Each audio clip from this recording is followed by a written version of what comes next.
గుర్తుపెట్టుకో, కర్మ ఎక్కడో కొట్ట దొరికిస్తుంది. కంగారు పడకు, నీకుంటది. ఇప్పుడు కొంతమంది సైకోలు ఉంటారు, ఎంత కొట్టినా వాడు బుద్ధి మారదు. వాడు ఒక సైకో, పుట్టకే సైకో వాడిది. సో అలాంటి వాళ్ళు ఎలా కొట్టాలి? అలా మొండం వేరే వాళ్ళు కొడితే అలా కొట్టాలి. ఎందుకంటే వీడికి చూడండి, ఇన్స్టాగ్రామ్ పోయింది నిన్న, ఆ మేటా బ్లాక్ చేసి పెట్టింది. అయినా సరే వీడు బలుపు చూడండి ఒకసారి. నమస్తే అందరికి, నా ఇన్స్టాగ్రామ్ ఛానల్ ఏదైతే ఉందో అది పోయిందండి. నేను చాలా బాధపడుతున్నాను.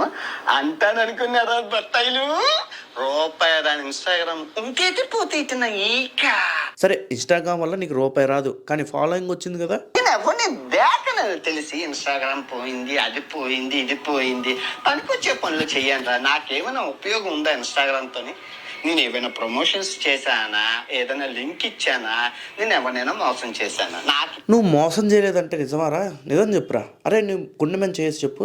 ఉమా తెలుగు ట్రావెలర్ బెట్టింగ్ కూడా ప్రమోషన్ చేయలేదురా. జస్ట్ ఎంఎన్సి తన ఛానల్ వేరే వాళ్ళతో ప్రమోట్ చేయించుకున్నాడురా. దానికి వాళ్ళ భార్యని, వాళ్ళ అమ్మని, అందరిని తిట్టినవురా. అసలు నీకు నీ అమ్మ, నీ అక్క, నీ చెల్లి ఈ మాటలు తప్ప ఏ రోజైనా మంచి మాటలు వచ్చినాయరా నీకు? నిజమే, హిట్లర్ దగ్గరికి వెళ్ళినా కానీ నేనేం తప్పు చేయలేదు అంటాడు నీలాంటోడే. ఎందుకు ఇన్స్టాగ్రామ్ ఫాలోవర్స్ ఉంటే ఏంటి, పోతే ఏంటి?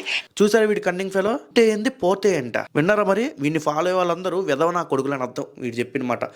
అదిదా ఇంపార్టెంట్. యూట్యూబ్ లాస్ట్ మంత్ 8 లక్షల బ్యాంక్ బ్యాలెన్స్ నుంచి ఎంత 1,09,00,000 లాభమా?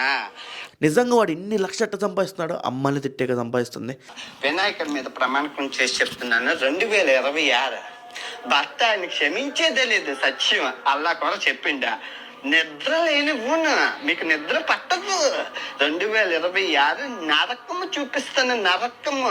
మహా అయితే ఏం చేస్తాడు? అబద్ధాలు చెప్తాడు, లేకపోతే అమ్మని తిడతాడు, లేకపోతే అక్కని తిడతాడు. ఇంకంతకని ఏం చేస్తాడు వీడు? ఈ వీడియో నువ్వు చేసింది ఏంటో తెలుసా? భయంతో. ఇప్పుడు నువ్వు రెచ్చగొట్టికి వాళ్ళు ఏం చేస్తారు తెలుసా? నీ యూట్యూబ్ మీద దెబ్బ కొడతారు. అరే నేను యూట్యూబ్ మీద దెబ్బ కొట్టకూడదురా, నీ ఆదాయం మీద దెబ్బ కొట్టాలి. అంటే ఏంటో తెలుసా? నీ అకౌంట్ని ఫ్రీజ్ చేయాలి. వస్తుంది తొందరలో. నీ పాస్పోర్ట్ ఫ్రీజ్ అయ్యిద్ది, నీ అకౌంట్ ఫ్రీజ్ అయ్యిద్ది. గుర్తుపెట్టుకో, కర్మ ఎక్కడో కొట్ట దొరికిస్తుంది. కంగారు పడకు, నీకుంటది.